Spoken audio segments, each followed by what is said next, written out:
The following video is reposted on all my social media channels as a public service and in defiance of big tech, deep state censorship. You can do your part to defeat the Orwellian Nazi cabal by sharing and reposting this video on your channel.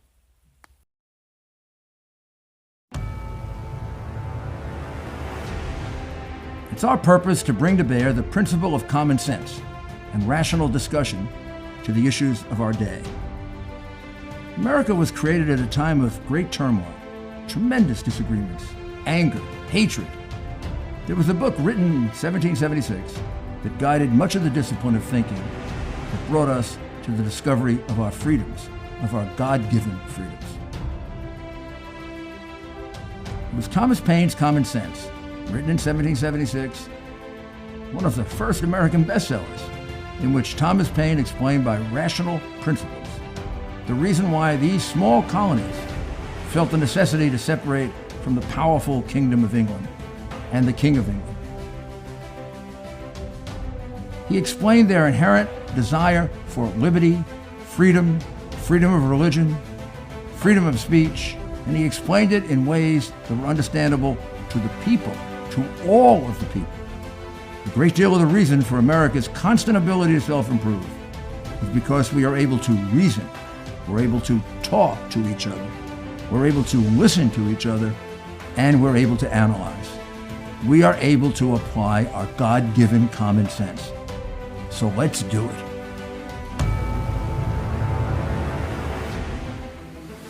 Hello, this is Rudy Giuliani, and I'm back with Rudy's Common Sense. And we have a very special treat today. We have a member of the Italian Parliament, a very significant member of the Italian Parliament, a lawyer, a reporter, a man with a very deep background in public affairs, and a man who has a great love for the United States also, as most Italians do. And I think most people in America have a great love for Italy. And we are sharing a terrible, terrible pandemic and terrible, terrible experience together. So I thought it would be useful to find out how it's going in Italy, how it started, what happened, and kind of compare it to what we're doing and see if we can both learn something. And the gentleman I'm talking about is Andrea Ruggieri, who is a member of Parliament.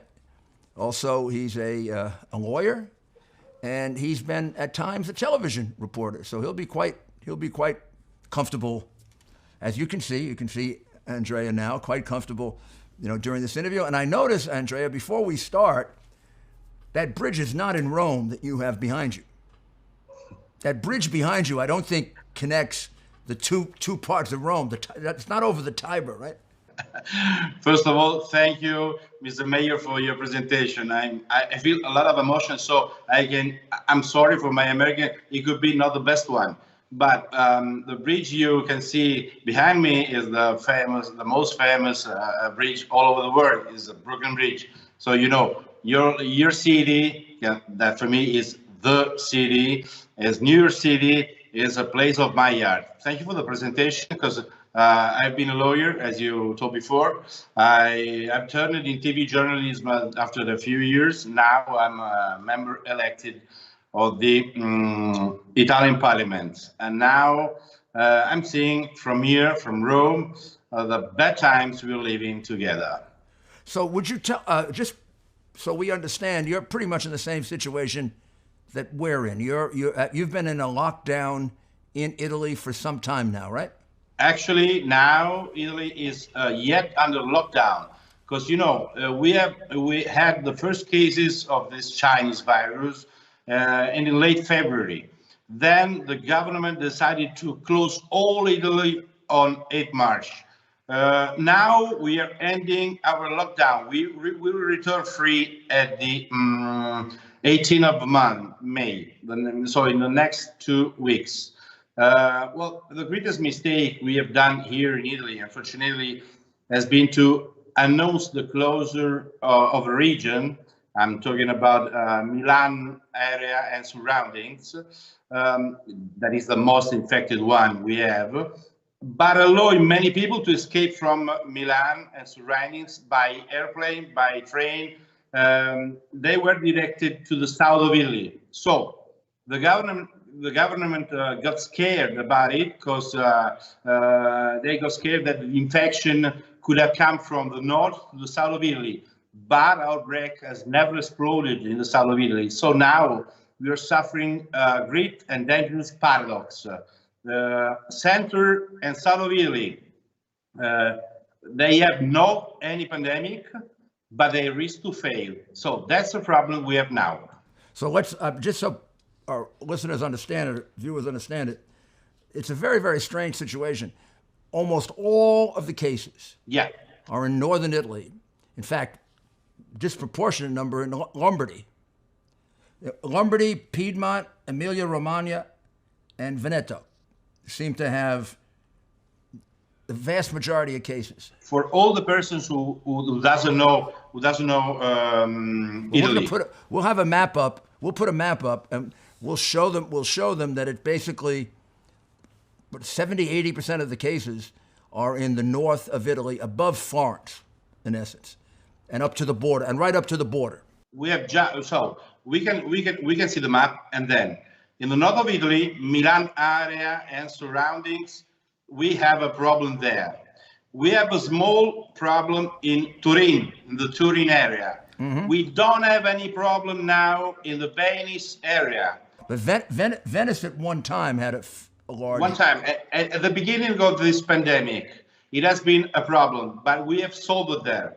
So now the problem is from Tuscany down to the Sicily and Sardinia, and we're speaking about Florence and surroundings, Rome and surroundings, Naples and surroundings, Capri, Amalfi Coast, Sicily and Sardinia. If you add all together, you have a third of the person hospitalized in the only Lombardy alone. Lombardy is the Milan area. Okay, so that's the reason, because I don't like this lockdown. Because you have one nation, but two different situations, and this government should have differentiated this kind of situation. Well, did they not when they did the order? Because now, in retrospect, it's quite obvious that it's a very concentrated problem. Yeah. And below Florence and below, it's a very manageable problem. And you get further south, there's no problem at all. I mean, in Calabria, there's something like 1,000, Basilicata 386. So now I'm in Rome. And for making an example, Rome, all the district around Rome, we count the 0.06% of people infected. So nothing. It's simply manageable. But that's the reason, because I don't like lockdown. But they were all locked up all over the country, whole country.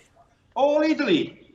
And I guess the other point that Americans should know is the southern part of Italy tends to be poorer than the northern part. Yeah, right. You're totally right. So the people that are locked in probably depend on their work every day, maybe even more than in the northern part of Italy.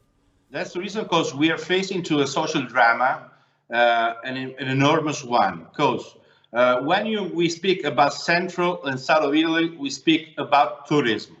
Tourism in Italy, it means, 14% of our GDP, 13,000 of companies. 14% of your GDP is... Yeah, right. Tourism. Yeah. Because, if you go in Sorrento, on the Amalfi Coast, that is a wonderful place, you can speak just American. You don't speak Italian. Because, I know. They have, as Italian guests, 8%. And all the rest, 92%, is from US. So if this incoming summer, people doesn't come here, we get poverty. So that's the reason, because I'm very scared about tourism. Because tourism, it means 3.5 million employees. We're speaking about boat rentals, car rentals, restaurants, bars, hotels, various services, activities. So if we consider that this incoming summer, all these persons cannot work because they have no customers, because they have the same taxes as before, They have more costs than Sure, before. it's going to be. I mean, you are a microcosm in a way of what we face in our much larger country. Very similar, maybe not quite as dramatic, but very similar. The deaths and the cases are concentrated in a few places, and then there are places with relatively few, not out of the ordinary, but everybody was treated the same. Now, are you still? I thought there was a relaxation on Monday, would have been May 3rd or 4th, right? Well, this is quite At a least we fake read news. that some people went back to work. Yeah, no, a lot of Italian media, they are speaking about reopening Italy, but May it's a 4th. fake news. It's a simple fake news, because the only difference is that from yesterday, we have 4 million of persons who came back at work. But How many? You can imagine, 4 million persons. 4 million came back to work on May 4th. But Italian workers are 23 millions. So we're talking about 18% of the Italian workers. So it's not a reopening. And if you want to buy something in a shop, the shops are closed, restaurants are closed, bars are closed. Let me ask a tourist question. Can I visit the Vatican right now? You can visit the Vatican? No. Even the Vatican is closed now. Okay, and if It's I open can't, just to your heart. I can't visit the Colosseum right now, or It's totally closed. So that's the reason, because I'm afraid, because we're talking about a good asset of Italy. Our tourism is an industry. There's a lot of employees. So the results of this lockdown, when you lock all Italy is the same in the same way, and you don't differentiate, it's a lot of unemployment, a lot of poverty in the center, in the south of Italy. So I don't like it. So that's the lockdown consequences. That's the reason cause I'm against the lockdown. so when will that be lifted for all of Italy, so that people can go back to work if they want to? Well, I expect it will be the 18th of May. Okay, and what's the situation? Mr. Mayor, as you perfectly know better than me, you know, in Italy, but worldwide, there's a lot of people who get money only if they work. If they don't work, they don't get money. They get poor. So it's a problem for us. Here where I live in New York City, you see people wearing these more and more as they commute. They're earbuds from Raycon. When commuting, you'll see them all over the city. But they're great to wear right now from home on video conference calls, or when you're exercising, or you're watching this video podcast, or if you want to listen to music. You just put them in, hit the music, and I'm listening to Bocelli Con te partirò. You can listen to your favorite music. Raycon earbuds are really comfortable to wear because they connect by Bluetooth seamlessly, and you're not having to untangle all these headphone wires. The first time you listen to your favorite music, whether it's opera or something else, you're going to be amazed at how good the sound comes from this little thing. What Raycon has done is truly amazing. You get 6 hours of playing time between charges. And when you pop them back into the box, it charges efficiently and very, very quickly. And they're not that expensive. You're going to save a lot of money on these. You buy these online by raycon.com/RudyG. That's raycon.com/RudyG. Get them now. You're going to really enjoy them. Thank you. And how can you describe for us what the situation is with regard to the virus now? Do you have new cases? Is it still spreading? Are people still dying in large numbers? Well, our situation in the north of Italy, in the Milan area, has been dramatic for 3 weeks. Then now the cases are decreasing. It's 2 weeks that it's go that way. In the rest of Italy, we have had a manageable situation. So the tragic mistake we have done is being scared too much. You have to remain open. You have to use prudence. You have to be prudent. You have to use the social distancing, but not close whatever. we'll put this up also, but since the end of March, there's been a steady decline. You're right. To now you're down to pretty much the lowest point you've been at since it began. So the question I have is very simple. Why a restaurant owner in Sicily or in Rome could be failed because of a lockdown decreed for a problem that is 500 miles away? Why? Can you describe for us in your own words or your own view of it, why, at least the northern part of Italy, why was it hit so hard? More than, let's say, some other countries. Although now some other countries are catching up, like Spain. But why was Italy hit so hard in that initial period of time? Well, I think the government, the Italian government, has been wrong. They trusted too much on our virologists, but they said everything and the opposite of everything. So the government, they got scared too much, and so it's something like for an insurance on our government. Okay, we can close whatever we want, whatever you want, because we are scared, and the media are instilling terror in the people. So a lot of part of the population in Italy are worried about this situation, but it's not so bad a situation. Well, now, why is the concentration so much in the north?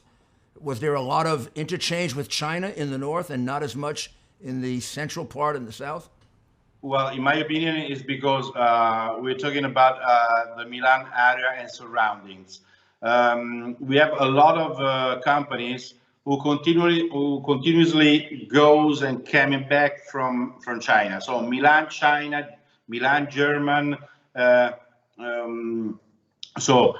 Usually what happens?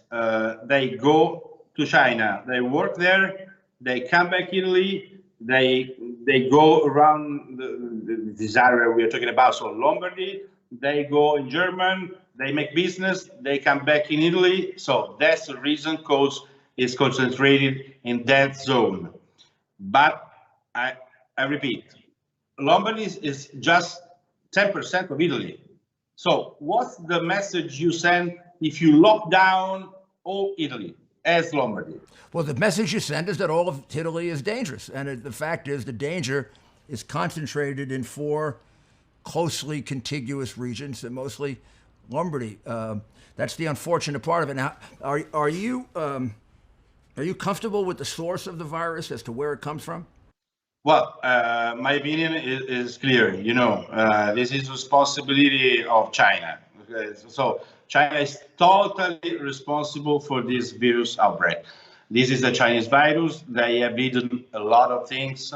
They have infected all the west part of the world, and now they have to refund us because our economies now are very weak because of the Chinese virus. They have hidden. So now we have this problem. China's, first of all, we are speaking about a communist dictator. Don't forget it, because China is not a normal country. It's not a democracy like US or like Italy or like all the rest of the world. So there are people in this country who need to hear this, because we have people, believe it or not the president, of course. The president has been very clear, and the Secretary of State, very clear, this is a Chinese this is a Chinese virus. It comes from China. And then they spent a month or a month and a half lying to us. And had we had the information about it, when I say us, I mean you and America, we could have prepared better if we had been told the truth.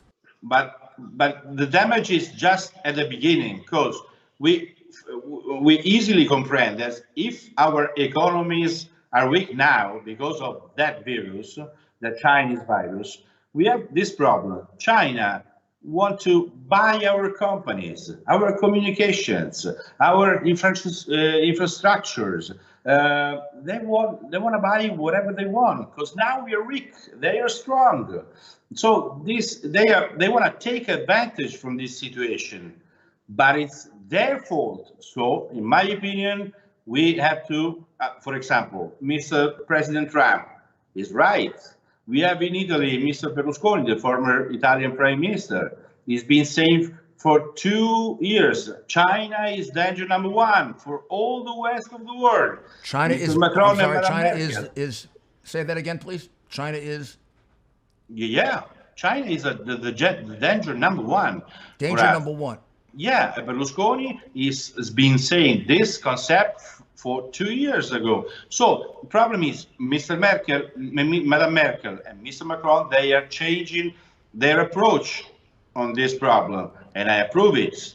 But now we have to, all the rest of the world has to be like a block. We have to be very strong right now against the danger. Now, how realistic, Andrea, is that there's, I know your view and the view of your party is like that, but sometimes we find that Europe tends to be fairly weak on these issues. But has the damage that's been done so great that there's a very strong feeling that China needs to be cut off and taught a lesson? Well, how is realistic? Well, in my opinion, if you compare United States to Europe, it's not the same thing, because you have a strong identity, you have a common foreign policy, you have common policies about immigration, pandemic, and we don't have nothing about it, and we are too slow. But we have to be more aggressive. We have a great problem on this phase of this world. We have an enemy because we haven't decided this. They have decided, because we have a danger much more dangerous of the old Soviet Republic of Russia, because China today has atomic weapons, a lot of much more money, and don't forget, they can count on 1.5 billion of slaves, because they are no citizens. They have no rights. They have no free media. They are not free. They live under surveillance. So that's a problem. It's not a solution, China. China is a problem. So we have to think about it in this way and be strong all together for make no risk about our freedom. Will that view prevail over some of the left-wing ideologues that you have in Western Europe? Are you able to have that view prevail as the government policy for Italy and France and Germany, and I'm pretty certain it will for the UK? Honestly, German and France, they are changing their approach, and I approve it. Yeah, it seems that way. I'm just asking you, how realistic is that? Yeah. It's realistic because Macron has understood the danger, and even Madame Merkel is comprehending. In Italy, we have a different situation, and I don't like it. I don't like the approach of the Italian media and government towards China. It's too weak. They are too ingenuous. And I'm sorry, but sending 2 face masks is not enough for being forgiven. Okay? Yeah. And a lot of them don't work, by the way. So I don't like when I see something that claps his hands to China. Thank you for the masks. Thank you for the mask. Are you kidding me? Well, I very much am encouraged by that approach, because it's the approach that I know our president and our government is going to take. Of course, there will be Chinese apologists in America too. I don't understand it, but there are people who say, oh, you shouldn't blame it on China. Obviously, it comes from China. It isn't the first time they've spread a virus around the world. It isn't the first time they've lied about it. This time for a month and a half. And they've got to be taught a lesson. We can't go through this again. So they really need to be cut back dramatically in terms of trade. And I think the U.S. will do it. And I hope that what I hear from Western Europe, at least from Germany and France and England, is quite strong. Now, tell us a little more about the Italian government. What is the majority in the Italian government right now? Well, now the situation is quite complicated, however, because they are socialist. They want a more state, more public money, more redistribution, and we want the opposite. If we vote tomorrow morning, center right, so Mr. Berlusconi and the right side will win easily and largely. But now we don't have any votation available, so we have to wait. So now we have to do a good opposition to this government because they are not so solid, and we can influence them. But I repeat, I don't like the current way to be in relations with China. For me, China is a danger. It's not an opportunity. It's just a problem to solve. Together with the right side of the world, and me, I, and my party, we don't have any doubt. The right side to be on is the American one. Well, that's very encouraging for us to know that we have allies and people who see the world the way we do. And now, how long? What's the prospect for Italy? How long will the settling down take and the resumption of somewhat normal behavior, and where people will feel comfortable coming to Italy? Now, unfortunately, I repeat, we are facing a social drama. We expect a lot of unemployments. A lot of people get money, now they don't know how can they live here. So we have even more problems from before the Chinese virus, because we have too high taxes, too much bureaucracy. We have a justice that is too much slow and sometimes is politicized. For making an example, our prosecutors are not elected as you perfectly do, and as you perfectly know. We have a lot of prosecutors that are public employees, so that's a different kind of justice. But we have some good assets, but we have to change our mentality. We need a mentality most similar to yours, and we have to reform Italy, making of Italy an easy country. If you want to be an investor, less taxes, less state, a state who does less things but better than now. So we want to go back as mentality at the Italy of the 60s. So how obviously what you're expressing is music to my ears. It's a conservative economic approach, which is the only approach that creates more jobs. How close to having a government that will effectuate those policies are you? When is the next election? What are the prospects? Well, we have two different ways. First one, the main one, is wait for 3 years and then win the election. But it's a long time. The second one is that we could have a crisis of this current government in the next 2 months from now, because of the economic crisis. In that way, it could be because we are a democracy, but all the games we can do in the parliament, as you know. So we are not a presidential republic, unfortunately.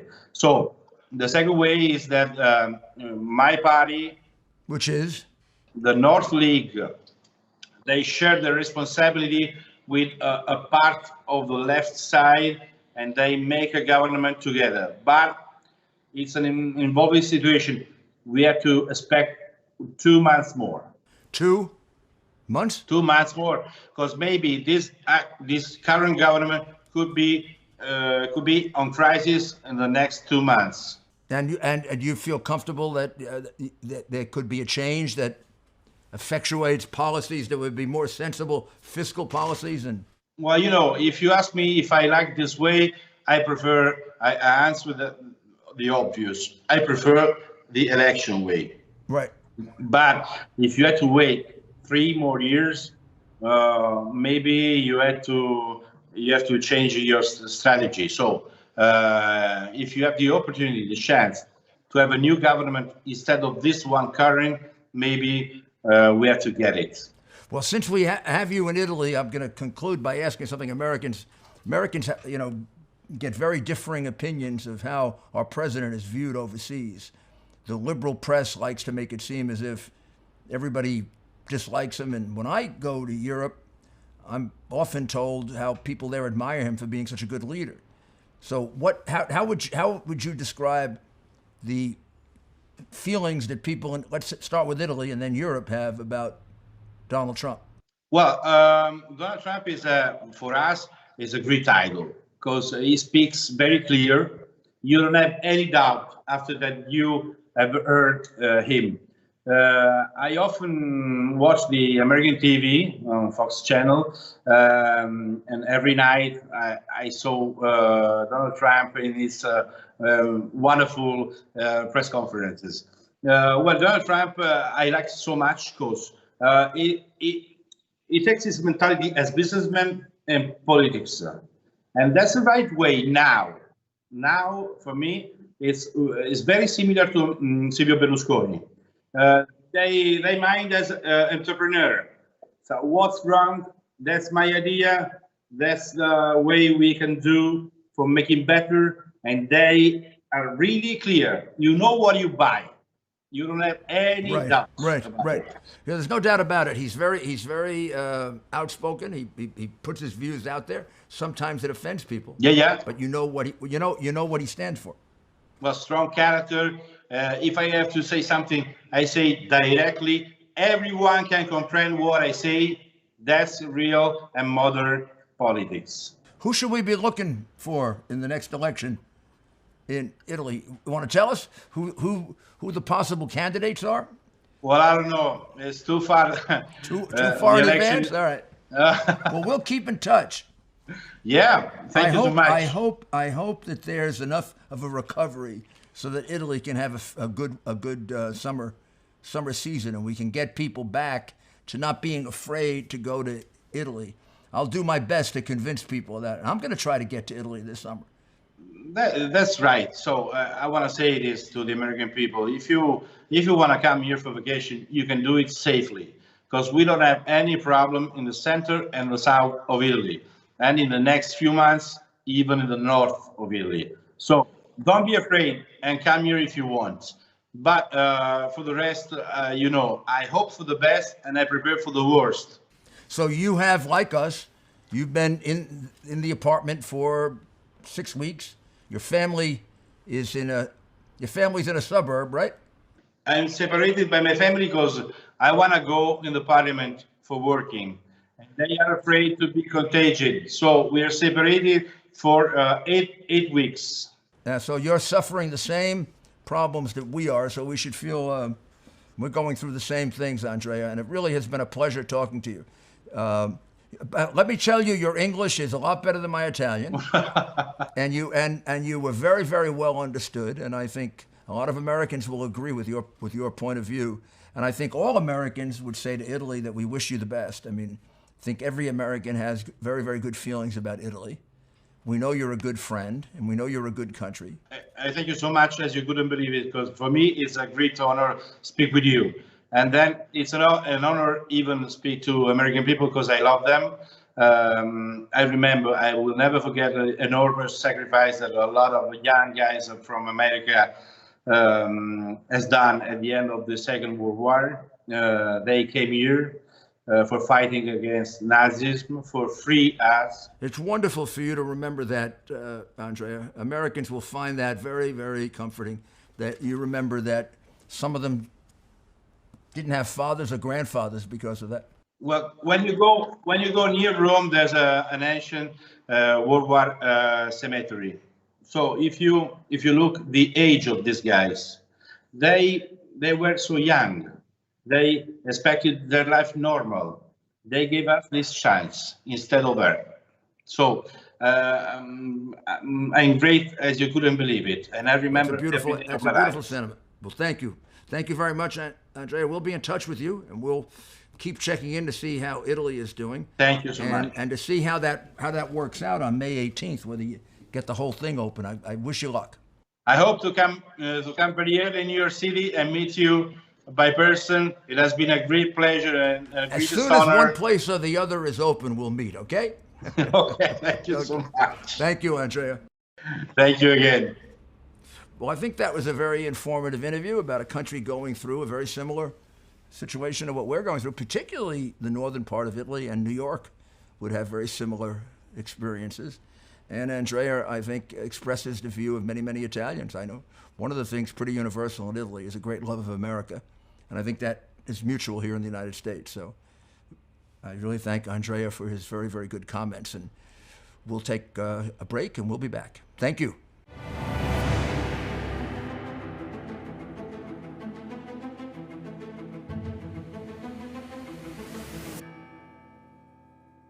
Please subscribe to our backup channels, Net4Truth USA 2 Patriot Channel, bitshoot.com/net4truth USA, and drop.space/@net4truth USA. We fly so close to the target, we are on our 5th fighter jet. We will be relentless and persistent until the enemies of freedom are defeated. You can support this channel by using the links in the description, but for a $100 donation, I will personally send you a autographed hardcover special edition copy of Land of Childhood's Fears. Also, visit my bookstore at lulu.com/net4truth USA. If you are viewing this video on BitChute, you can use the links in the description to support us, or simply click the green $ dot on our video to support this channel. Thank you. Links are in the description section.